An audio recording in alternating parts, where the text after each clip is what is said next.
아프리카에 오게 된 건 길랏 학교를 통해서였습니다. 저흰 1969년에 제47기 길랏 학교에 참석했어요. 첫 임지는 벨기에령 콩고였는데 지금은 콩고 민주공화국이 되었죠. 임지를 받고 우린 썩 기쁘지는 않았습니다. 콩고에 대해 들은 거라곤 전쟁, 무시무시한 일들, 용병뿐이었거든요. 달갑지 않았죠. 사실 아내는 밤새 울었어요.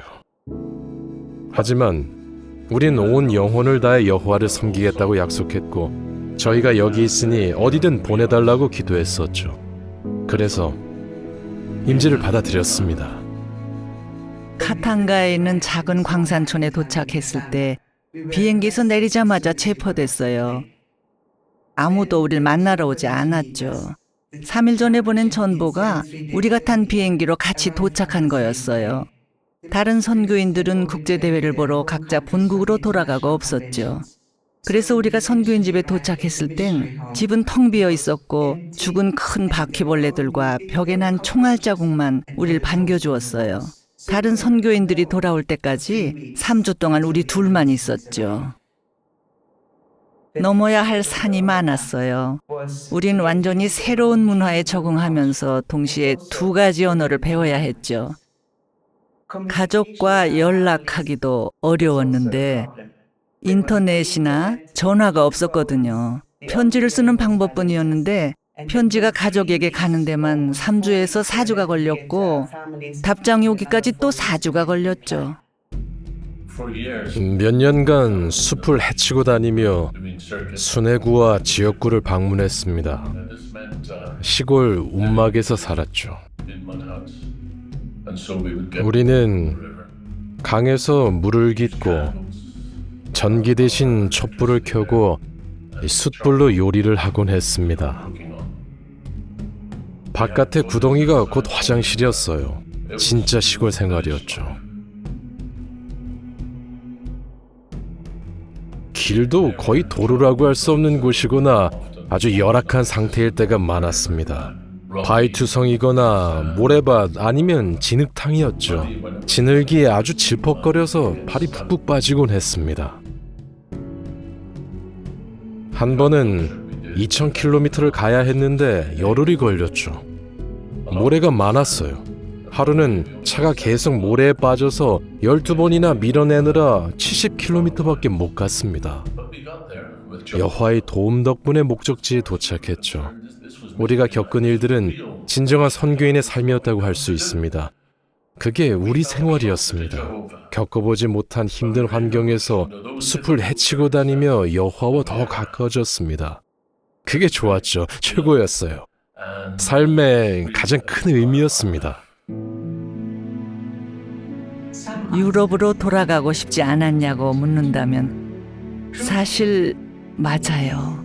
하지만 아주 잠시뿐이었어요. 10년 동안 금지령 하에 있었습니다. 당시 금지된 종교 활동을 하면 5년에서 10년의 징역이 선고되었죠. 우리도 금지된 종교 활동을 했다는 이유로 붙잡혔어요. 18일간 구금되어 있었죠.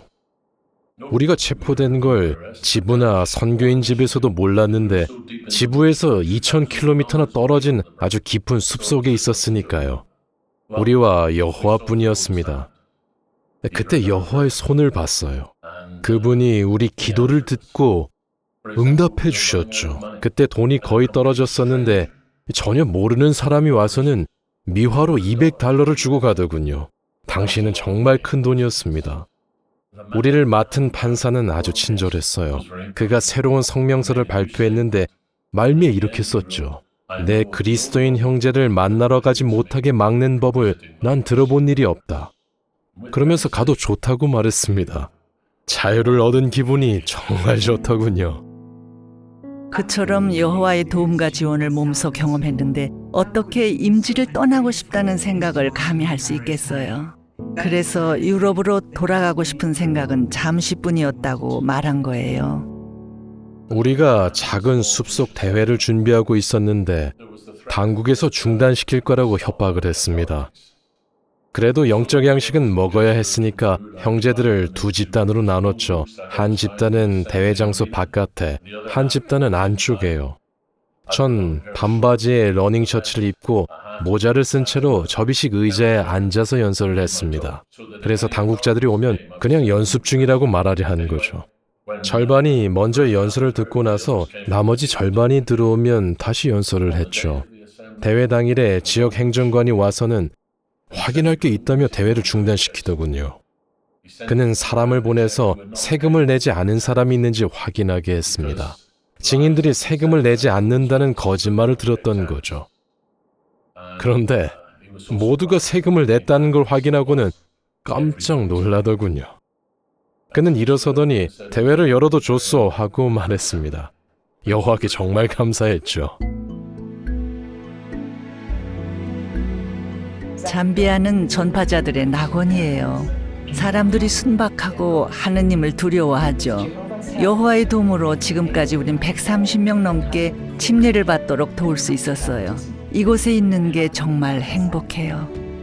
46년 전 미지의 세계에 대한 두려움과 눈물로 시작했던 일이 우리에게 놀라운 축복과 기쁨을 가져다 주었습니다. 여호와께서 어떻게 우리를 돌보시는지를 봤어요. 실제로 그분은 하늘의 수문들을 열어서 축복을 쏟아부어 주셨죠. 지난 세월을 뒤돌아보면 고생한 것보다 축복이 훨씬 더 많았다고 자신 있게 말할 수 있어요.